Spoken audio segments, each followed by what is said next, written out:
recent face-off between Dangote Refinery and Petroleum Natural Gas Senior Staff Association of Nigeria, PEGASIN, has been heavily criticized by various stakeholders in Nigeria, including the president. Last month, President Bola Ahmed Tinubu, speaking through Vice President Kashim Shettima, rallied Nigerian support and appreciate the contributions of the president of Dangote Group, Alhaji Aliko Dangote, especially given his contributions to the nation's economy. The president's remark came against a backdrop of series of antagonisms against Africa's richest man by some business interests and labor unions in the oil sector. The latest being the dispute between Dangote and the Petroleum and Natural Gas Senior Staff Association, PEGASIN, which has now been resolved. So joining us on the show to discuss the labor laws and the limits to unionism is Femi Falana, a senior advocate of Nigeria. Great to have you, sir. Thank you so much for coming in studio with us. Thank you very much. Real quickly, pleasure. Sir, I've seen a lot of demonization of PEGASIN as regards what happened in the recent days. NNPC has come out to say, oh, they lost about 600,000 barrels. The other day, gas prices went up. People said it was because of PEGASIN. So almost everything now is because of PEGASIN. In fact, at this rate, if there's bad road in Nigeria, it's PEGASIN. Was there anything PEGASIN did right or wrong in the last impasse with Dangote Refinery? I'm worried at the hypocrisy of the federal government. Under the law, under the Trade Union Act, and this law was not written by PEGASIN or no Peng, unionization is allowed by law. Under the Constitution, Section 40, freedom of association. In fact, I say, including political parties, trade unions, and other associations. So trade union is specifically mentioned.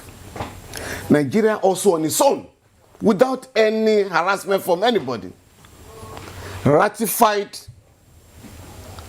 Articles 87 and 98 of the ILO conventions, which allow trade union, unionization, as well as bargaining, collective bargaining.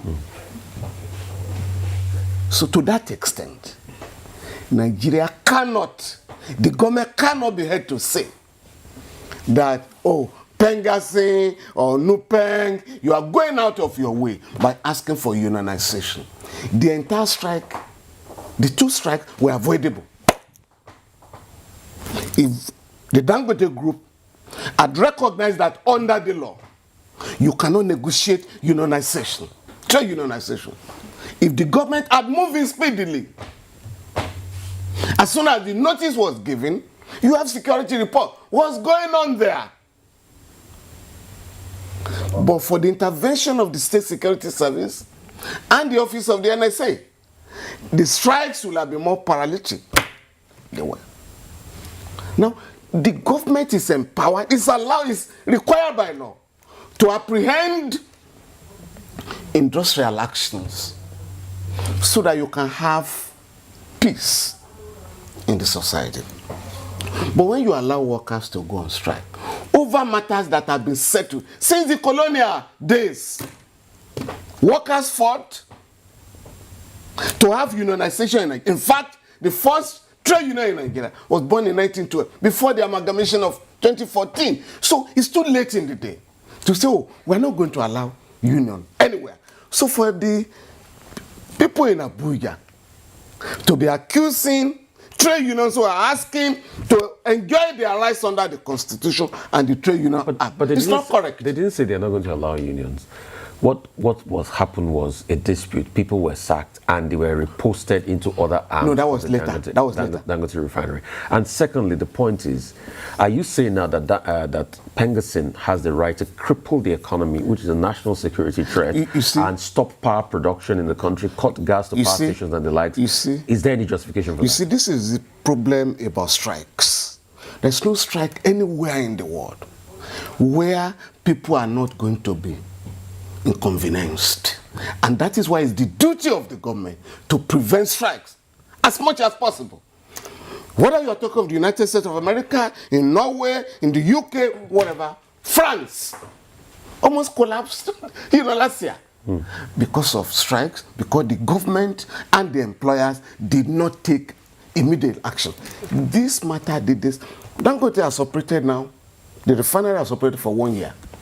Nobody was talking of unionization until now. And it's a question of, we are coming to organize our members. You say no.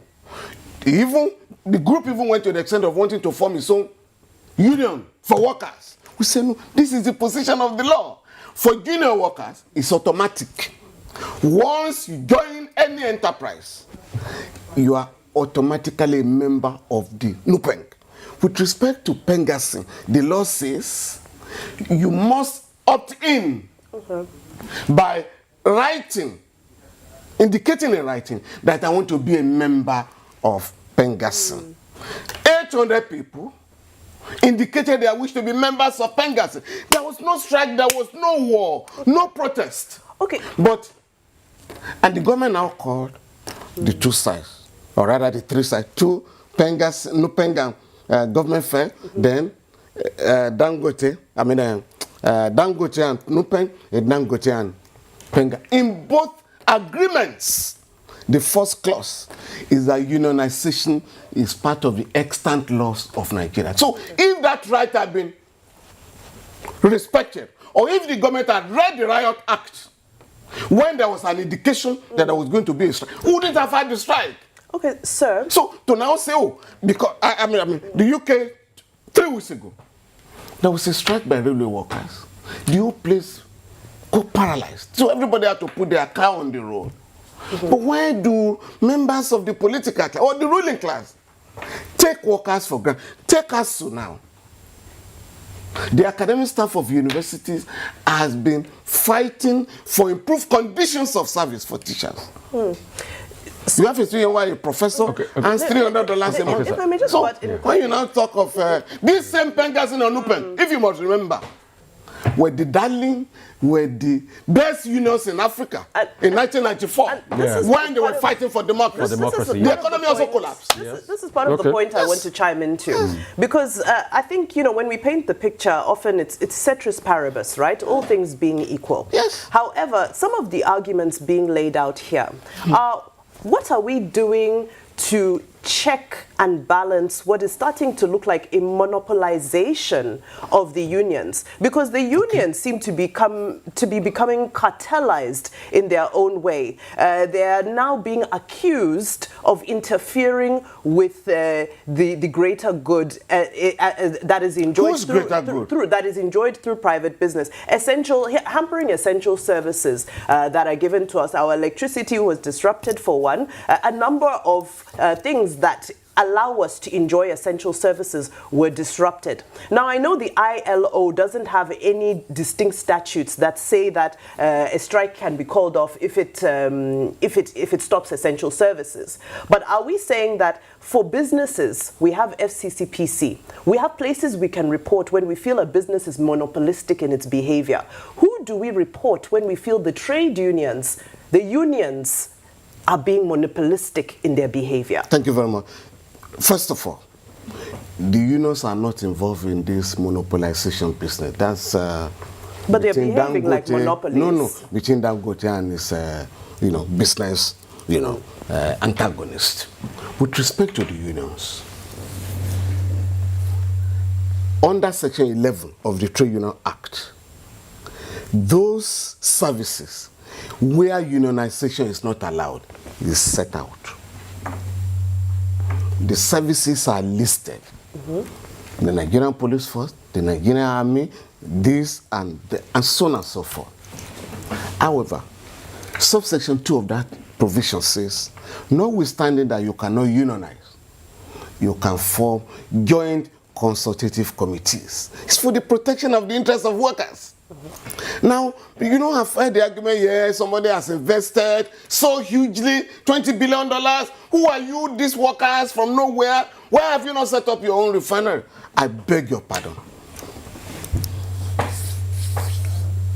Abraham Lincoln, an American president, says, capital means nothing without labor.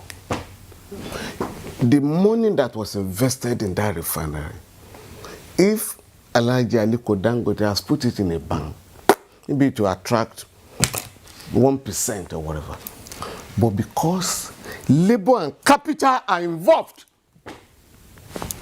you are now talking of a huge investment.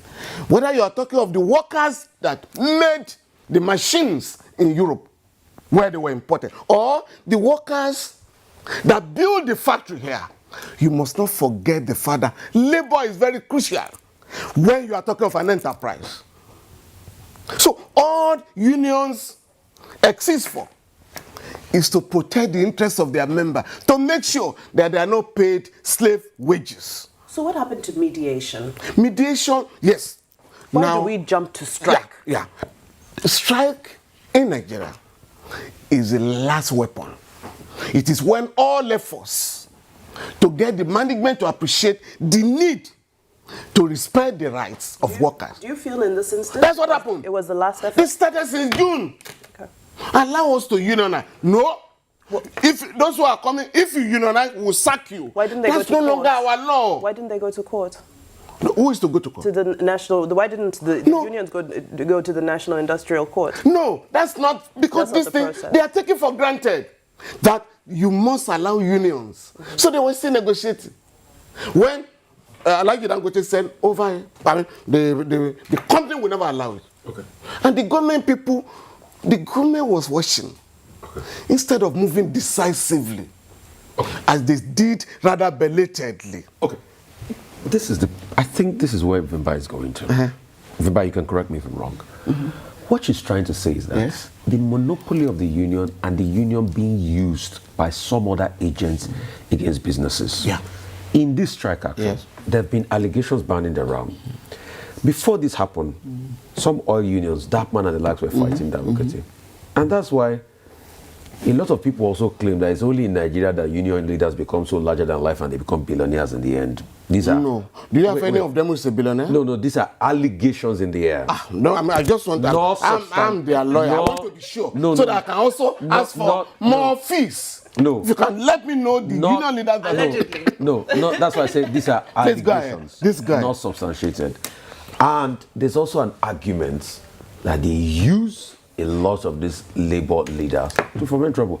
I know your argument as regards multiplicity of unions, because you say it really divests from the core of that union, mushrooming of union. Those are your words. Where we used to have 800 unions in the First But Republic. today, a lot of people are also saying the over-concentration of power in one union is being used as a bait to be able to destroy companies. So when a union sets against you, you are done for. No, it's not quite true. For instance, But people are saying No, that's true. I'll That's what come the likes to of that. the I'll come to Dangote that. of this one. That's You what's know- happening. you know, in fact, it's just that they Rufai- can't prove it to you Yeah, empirically, Rufai as a but lawyer. they will tell you Rufai, that as a lawyer, I deal with evidence. Yes. I don't deal with allegations or congestion. Yeah. It's difficult for me. Yeah. But let's come to the two unions.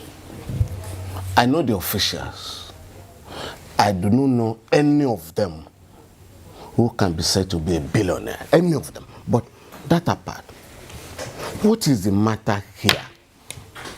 It is for us to operate under the rule of law. I mean, that's what the ruling class How do says. they manage? No, let me just how do finish. manage Let me the just finish. check-off deals Let me they just get? finish. How do they manage all Let the me big just deals finish. they Let get? me just finish. The $1 billion deals, Let me the just billions finish. of naira There's deals no they get. union in Nigeria that make billions from check-off. And I will tell you why. How much do they make from check-off And I in a will year? tell you why. No, their books are available. You can, Okay. under the freedom of information, you can ask. Okay. ASU. I'm just going to ASU. During the last strike, 2022, the government said, how do we break, just like your language, the monopoly of ASU? The government then decided to approve, two, NAMDA and Konwa. Yeah. Today, where are those two parties? Because the workers... They are coming after you. No, the workers, Konwa is coming after you. the staff will always consider where their interest lies. So And so they have remained with us. highly politicized. No, just a minute. What do you mean by politicization? It is the being running used of as the a- country. It is no. It is is being used politicized. as a tool, as a weapon. I will come to that in a moment. I'm just saying, right? Workers, and that is why in 2005, the Obasanjo regime felt NSA had become too powerful. So let's break it. So you had trade union congress. Today, because of the ruthless exploitation of workers in Nigeria, NSA and TUC work together Now, with respect to Pengassin and Nupen, and this is being honest, they won't go on strike without any basis. And I'm saying, having regard to their placement in the social matrix, the government has to do much more to prevent strikes, particularly where the law has been settled. It is too late in the day to say there should be no union in Nigeria. What you then do, once you allow unionization, is also to engage them, to ensure that wages are not too low. If you are making profit, and if you are not making profit, put the books on the table. My brother, there is a case in India. A company was going to be wound up by the shareholders. The workers filed an objection. And so, where's your local standard? And the Supreme Court of India said, yes, they are not shareholders, but they contribute their sweat and labor to make that company succeed. So it's the same thing here. Mr. Falana, as we go, we're wrapping up now after this. Are you telling me that what Pengassin and the likes collect in check-up dues is not up to $1 billion? No, what I'm saying is not up to $1 billion. No. Now, if I may ask you, how many workers do they have now? Okay. No, with employers like Dangote, how many workers do they have now? Threatening that if you join the union, who sack you. So you better run away from unions.